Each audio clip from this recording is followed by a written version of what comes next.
Good evening, ladies and gentlemen, and it's really good to see so many of you here tonight. Can I first of all extend a very warm welcome to the High Sheriff of Buckinghamshire, but also to local employers that are here, community organisers, local education establishment representatives, and of course our own parents, teachers and students. It is really good to see you here tonight on what is our third employability event. We've run 2 breakfasts so far this year, and this time we just thought we would ring the changes by doing something a little bit different and having something in the evening. But thank you for giving up the time to come along. And what we're trying to do here is to gather together a range of different stakeholders in the community in order to see whether we can continue this ongoing dialogue about how education and business and the world of employability can get together to see whether we can help our young students and prepare them for the future. And what we understand is that we as a school have to listen to what employers need so that we can then ensure that we give our youngsters the best possible start when they finish at the academy and either go on into the world of work or to higher education or whatever their chosen destination is going to be. So tonight really is about having the opportunity to discuss some of these issues concerned with the employability's place in the modern world and the 21st century and how that fits within education. And so what we want to do here is see whether we can actually have that dialogue, and at the end, when we've had the question time, then see whether we can extend that when you're mingling and networking at the end. We're delighted to have with us tonight and to be hosting this event in partnership with Secklow Sounds. And when we're doing the networking at the end, if any of people from businesses would just like to effectively go on tape or on camera with any comments or observations or thoughts that they would wish to view or air, because what's going to happen is this whole event is being recorded and then is going to be shared on a podcast that will shortly be available on our website. And therefore, if you are tempted to get your little moment with Secklow Sounds, then again you've got a bit of free airtime or even some free advertising. So that would be interesting as well. So Secklow Sounds are interviewing, and that's going to be led, I actually haven't seen him yet, by Mike Johnson. Mike, are you? He's over there. There we go. Right, Mike. So if you want to go and see Mike at the end, he will quite happily take any comments. But I'm going to hand over now effectively to our chairman, Dr. Philip Smith, who very sadly is not able to be with us this evening, and therefore in the true tradition of Hollywood, here is a little message that he prepared earlier, which he'd like to share with you. I'm sorry I'm not able to be with you this evening, but would like to thank you for coming to this event, and to reconfirm the Board of Governors' support for business engagement. Our mission at the Academy is that everyone achieves. An essential step to achievement is providing our students with the employability skills and can-do attitude to be ready and able to take their next step to success, whether this is to a further education or higher education, employment with training or as an apprentice. We are committed to working with you and to understanding your business needs and to promote the understanding of our students and our staff of the world of commerce. The Academy has excellent relationships with major local employers who contribute to our many engagement activities and mentoring programs. We use the expertise of professionals to hone the employability skills of our young people, to give them the edge in the fast-changing and often challenging world of work.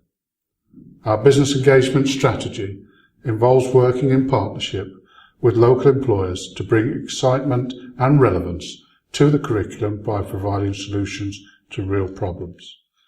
Tonight is about broadening our relationships and widening our reputation locally via our link with community radio.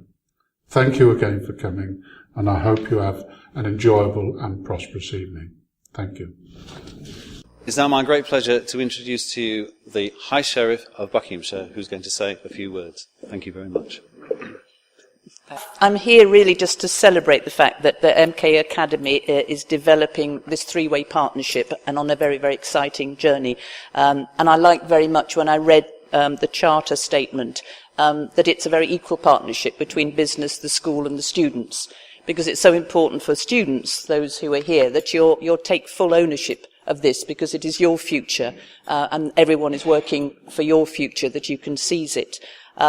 And I think that we talk a lot about business engagement, so I'm absolutely delighted to see so many business colleagues here in the room, because the point is, as is again in the Charter, about shaping the future together. And I think it's coming into the business of education. It is a business like yours with the same challenges of yours. You will find it rewarding as well as helping the young people.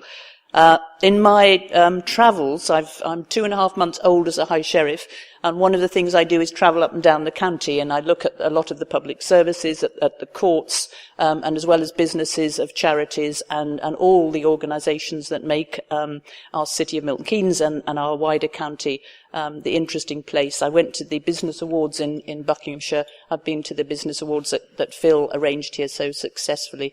And in all these areas, I would say again to the students here, there are so many shared challenges. There are so many exciting opportunities, which are also difficult opportunities, to rethink how we do business, to develop sustainability, to get broader partnerships. We have in the public sector with local authorities got to find a way of achieving the same impact in very many different ways. And we're going to need business to engage, charities to engage, all of us to engage and think creatively. So there is no better time as a student to start to understand very early on that business is not some sort of cold corporate building. It is a group of people trying to find a way to move our future, to shape our future.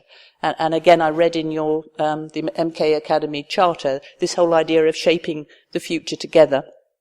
And I think this is a very critical time in our journey as Milton Keynes, because we are growing so fast. We have so many opportunities to offer our young people, but it won't be the same as we've been used to. We have to find new ways of doing things. So I just want to applaud in my 3 minutes here that the Milton Keynes Academy is such an external facing or externally, can't remember which word's better, the students may be able to educate me, but that you face externally, you are a school in the world of work, and that's what young people should experience. They have to deliver on exams, they have to deliver on achievement, but they need very early on to understand about communication, flexibility, analysis, innovation, all the things that you in business know is your daily bread. They have to work in teams, and the best way is to come and see you in your businesses and have you mentor them and have you talk to them, because then they will understand that business is real life. So I'm delighted to be here. I'm thrilled to see schools working so widely. I chaired the college here, Milton Keynes College, for 6 years, and the biggest vision we had is that we should be part of the city, part of the world of work, and I think this is so important in education. So thank you for allowing me to speak very briefly, and I look forward to the question time. Thank you. Thank you very much indeed. Now, just as the screen goes up, what I'd now like to do is introduce Neil Philp to you, who is the Strategic Director of Secklow Sounds, and he is going to guide us through the next part of the evening, effectively acting as our host. So, Neil, over to you. Thank you very much. Welcome, everyone, to Employability Question Time. I'd like to start by introducing our panel. Representing employers, we have Mike Hayward, who is a partner at Woodfines, firm of solicitors, to my right. We have Jess Bowden, who's Marketing Communications Executive with Nifty Lift, to my left, far left. Representing education, we have John Hepplethwaite, who's the Senior Vice Principal, and Deborah Coughlin, who's Director of Business, Enterprise and Employability. And then to the important folk, it's Shazmin here on our left, who's a Year 13 student. She's currently managing a successful young enterprise company and leading them to success at the Milton Keynes final, as well as picking up prizes at county level. And then we have JY here, who's a Year 12 student. JY is Managing Director of this year's young enterprise company, Pillow People. So a very warm welcome to the panel. I'd like to kick off with the first question to start proceedings. The question being, do schools do enough to prepare students for the work in the 21st century? So I'd like to kick off with John. would you start us on that one, please? Yeah, certainly. I think the answer is to a degree. Obviously, what we need to do and what we do is to embed some of the key skills that will enable our young people to succeed in the world of work.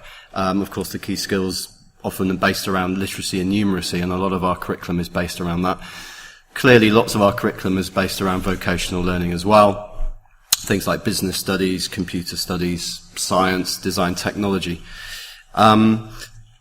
There's a lot of extracurricular things that go on too, and you'll be hearing a lot about that later in the questions. But yes, we certainly could do more. And one area that we are looking to develop a lot more is to the resilience of our young people. What we found is that employers are looking for a can-do attitude.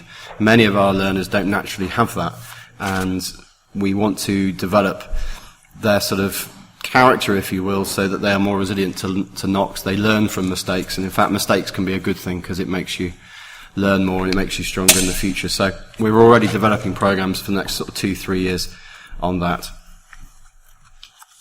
Okay, thank you very much. Now, if I can ask Jess to respond to that and give her thoughts from an employer point of view. Yeah, thank you.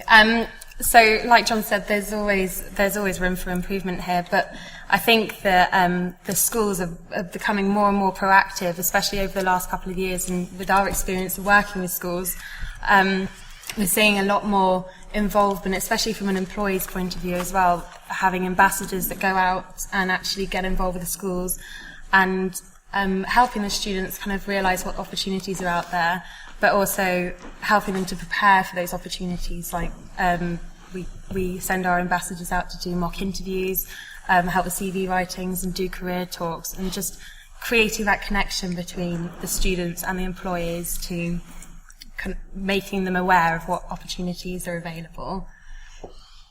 Thank you, Jess. And JY, could you give us your thoughts, please?